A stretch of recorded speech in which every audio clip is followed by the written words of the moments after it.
I believe that God gave each one of us a unique ability, and our challenge is to discover what that unique ability is. Obviously, LeBron and Shaquille know what their unique ability is, and they pursued it, and they've made their life better as a result of it. Do you know what your unique ability is? Are you working in the field of your unique ability? If you're not happy, there's a good chance that, and if you're not, the first thing you need to do is change. Change into who you want to become. I worked as a salesman for most of my life. I did that because I felt that was all I was really capable of doing. I actually didn't discover my unique ability, although it was raising its head throughout my life, until I was in my 60s. I spent my life pushing bleach and pushing cameras and pushing chemicals and pushing mutual funds on people, telling them that's what they needed and that's what they needed to do, and that's what a salesman does.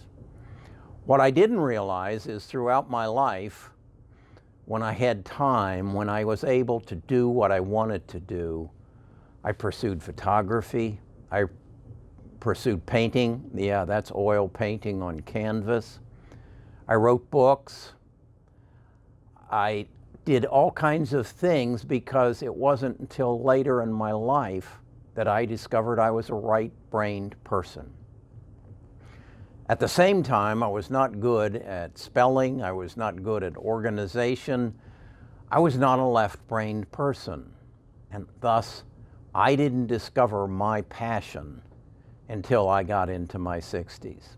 And I'm pursuing it now. I'm a creator. I love every day putting together a script and sharing my thoughts with you on YouTube. And YouTube has given me the ability to pursue my passion and to share it with you.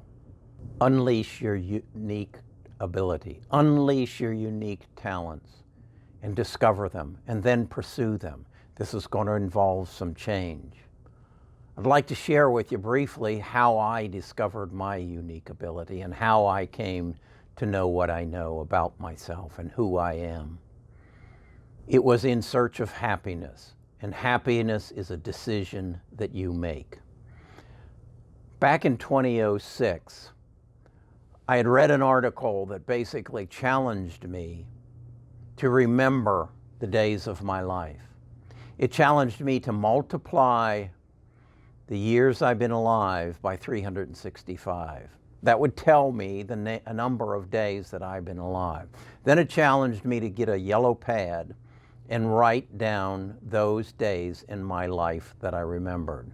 Of course, I remembered yesterday and maybe the day before, but I was able to come up with about 75 days in my life that I remembered. The challenge then said to wait 2 weeks and repeat the exercise. What I discovered is I wrote down quite a few new and different days, but there were some repetitive days that showed each time in the 3 times I did it. And I realized that those 3 days happened in the first, or those days that repeated themselves happened in the first 14 years of my life. And I narrowed it down to 10 of them. And they were the 10 days that made Kerry who he is today. They are the 10 days that determined if I met you tomorrow, how I would react to you, how close I would allow you to come to me and get to me, and what I would share and what I wouldn't share with you. The number 1 day on that list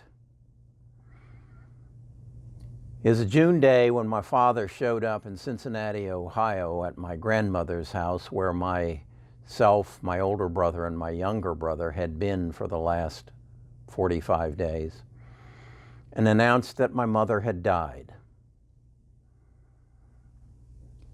and that we would be burying her that weekend. The weekend before, we had gone to church in Cincinnati with my grandmother and my aunt, And we took the rosaries out of our pocket that we had had in our pockets for the last 18 months while my mother was in the hospital. And the church as a whole prayed to God to save my mother, to bring her home to me and my brothers. That didn't happen. On that day, I was told that God didn't answer your prayers, and the prayers of all the people in that church that asked God to save my mother. My older brother took the rosary out of his pocket, threw it to ground, and said, "This is all a bunch of shit," and stomped away. I was 8 years old. That was the most important day in my life. It established how I would react to anything and everything that happened in my life from that point on. It established who Carrie Grinkmeyer was. There were 9 others. And I discovered them, and I discovered who Carrie was. And then I discovered Carrie's passion. I put the dots together and said, "You're not a salesman, you're a creator." I want you to do that. I have just sent the book that I've been working on for the last 6 months, explaining this and then explaining what I did to discover my passion and how I overcame the self-doubt and the self-expectations and the unwanted roommate in my head that kept saying, "You can't do that. You can't build a YouTube channel. You know nothing about it. You've never shot a video in your life." I got rid of that unwanted roommate, and I'm going to share with you in this book how I did that. But in the meantime, I want you to be thinking, who are you? And why are you who you are? And I want you to get a pad of paper out. So after you get the book, you got a head start. And I want you to write down 75 days in your life that you can remember. I want you to tuck it away then and come back 2 weeks and do it again. And then come back 2 weeks and do it again. And start looking for those days who made you who you are today.